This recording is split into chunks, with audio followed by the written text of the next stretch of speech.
Hello, good evening. May binigay na naman si World Up na Ring World Coin sa kanyang mini apps. Yan, punta lang kayo sa mini apps tapos search nyo yung orb.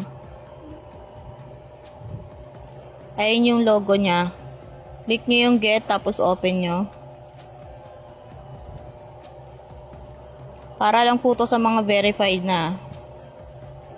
Ayan, click nyo. Pagka open nyo may makikita kayo dyan na claim. Pindutin nyo lang yung claim.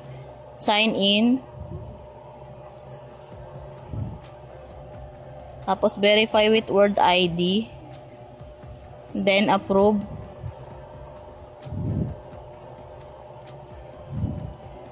And then makikita nyo yung claim orb. May marireceive kayo na 1,000 orb para sa mga bago yata yan.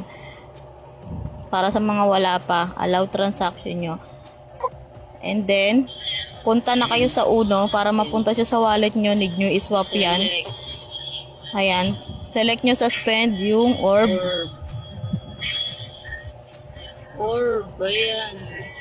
Tapos sa receive, select nyo word coin or WLD para mapunta siya sa wallet nyo. Ayan.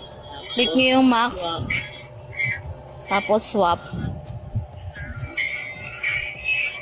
50 plus pesos din yan guys, pandagdag nyo sa monthly nyo or pwede nyo na rin yung withdrawin. Yan, nagsiswapping na siya. Need nyo munang iswap yung mga nakakuha sa orb para mapunta sa wallet nyo. Para pwede nyo na siyang ma-withdraw. Yan, makikita nyo, punta kayo sa wallet. Pwede nyo pandagdag sa monthly claim nyo yan or pwede nyo na rin withdrawin. Makikita nyo kung magkano yung nakuha nyo. Yan, sa akin 56 yung nakuha ko. Yan lang. Thank you for watching. Bye! 56.